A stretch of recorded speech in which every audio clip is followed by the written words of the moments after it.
I plan to have another round of questions afterwards. Thank you, Mr. Chairman.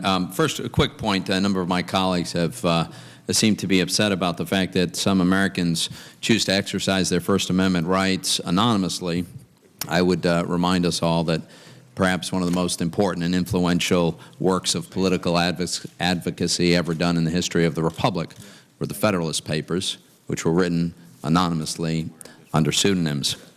I'd also point out that whatever one thinks of how the Treasury rule implementing the C4 standards has been developed over the decades, how it's written, has absolutely nothing to do with the IRS decision to use ideology as a basis for imposing unnecessary, inappropriate, and extra screening on people seeking 501c4 status and other matters. Let me ask Mr. Miller, I just want to be very clear and follow up on the line of questioning from Senator Isaacson.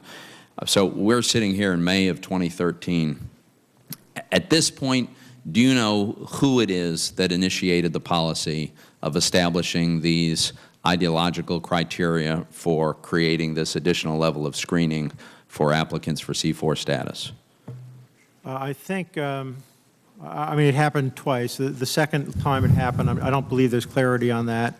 The first time, I think there's more clarity on that. So who was it? What is the name of the person who did that? I can give you the name. I'll be glad to respond to that, but I don't know off the top of my head. I think that's important that we understand who did that we know exactly who did. Who ordered that it be stopped, which I believe occurred in July of 2011? According to the IG report, Lois Lerner.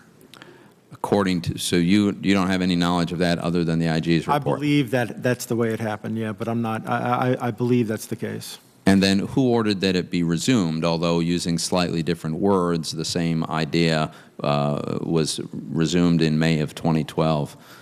I believe I indicated, and I think the IG concurs, that that's less than clear.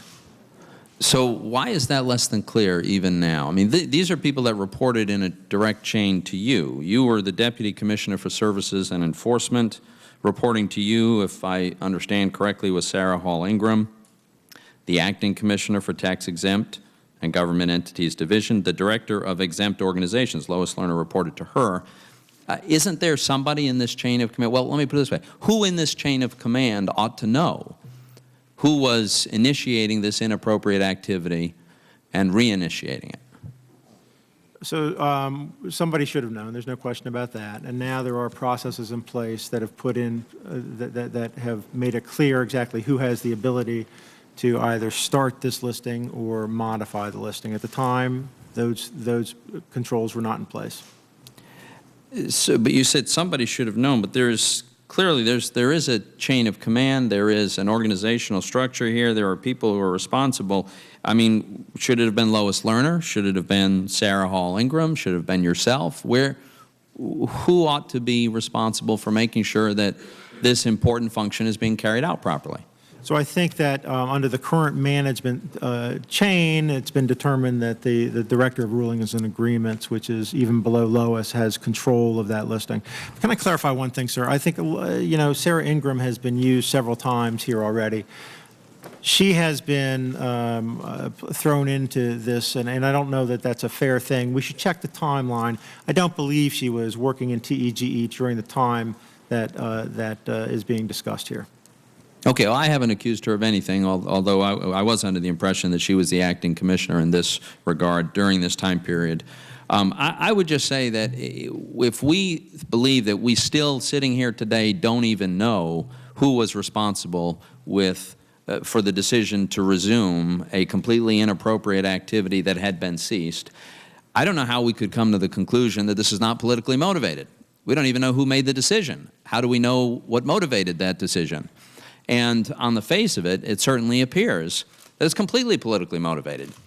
To the best of my knowledge, there was no criteria identifying left-of-center organizations as deserving special scrutiny, like, you know, using the words progressive or 99% or Occupy Wall Street. None of that was ever part of the criteria.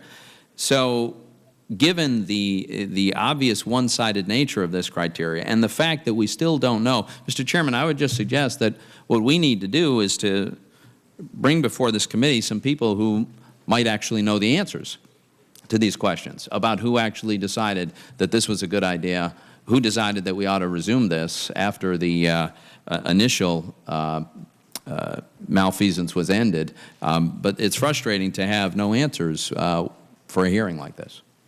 Okay. Thank you. Frankly,